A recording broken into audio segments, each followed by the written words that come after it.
Welcome to another installment of Your Questions Answered with Father Gruner. It's where we take your questions that you send us, and Father Gruner tries to answer them.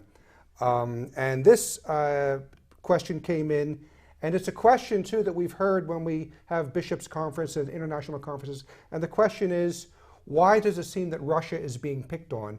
The objection is that there's other nations in the world that are probably even more evil or worse than Russia is. So why Russia? Well, first of all, the question almost seems to imply that somehow a consecration is a bad thing, but in fact it's a good thing, and it's a blessing. It's a particular blessing. One could say, why was David picked on to be chosen to become the king, to be consecrated by Samuel to be made king?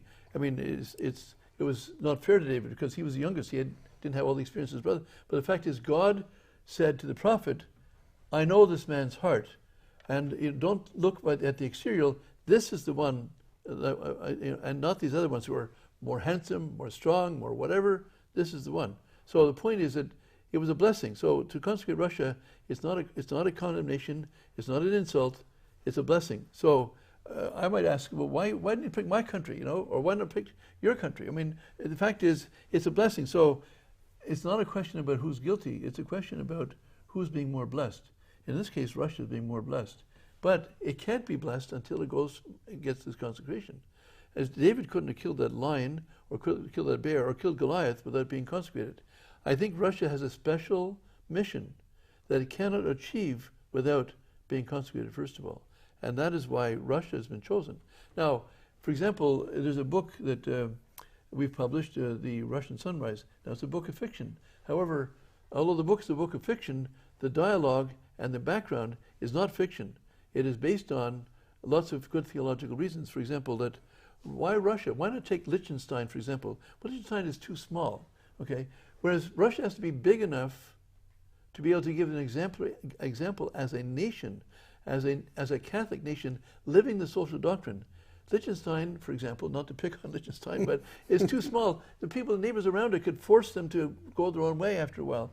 Whereas Russia is big enough and strong enough to resist, because once Russia gives that example of a Christian nation living the gospel, there are going to be people who don't want to see that happen.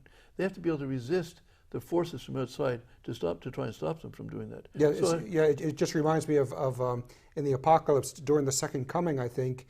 The Apocalypse, St. John says the nations of the world were angered at this. So there is going to be anger at this conversion to Christianity. Yeah, and because it's not that there aren't Christians in other parts of the world, but the difference is that none of the nations today live the gospel in their social institutions. Mm-hmm. All of them are supporting abortion, for example, or pretty well all of them. There may be somebody, thank God there may be some exception, but basically they'll be resisting the pressures of the world. Just now we're looking at Russia, for example.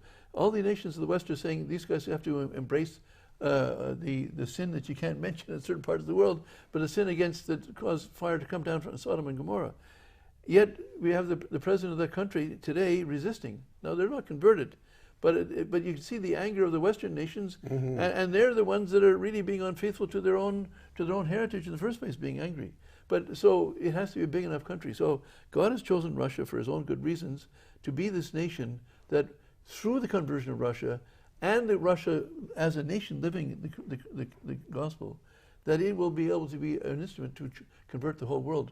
When we'll see that prophecy of Isaiah, that in chapter 2, it says, the nations of the world say, come, let us climb the Lord's mountain. Come, let us enter into the house of God. That is, come and become Catholics. And let us find the Lord's ways. There will be the conversion of all the nations of the world, but it will come through, first of all, Russia being converted and living that gospel and spreading the gospel in such a way that it'll become infectious and people will want to join. And so it'll be the missionary effort of Russia once it's converted, as well as the example of it living the gospel, as well as, of course, the grace of God wanting people to join the church at the same time. It will be a tremendous day for the world. It will change the course of history. Okay, this is very interesting, because I want to pick this up in the next program. Is the fact that the conversion of Russia is also going to signal the worldwide growth of devotion to the Immaculate Heart. Absolutely. And we could talk about that next time. So yes. Stay tuned, and we'll be back tomorrow.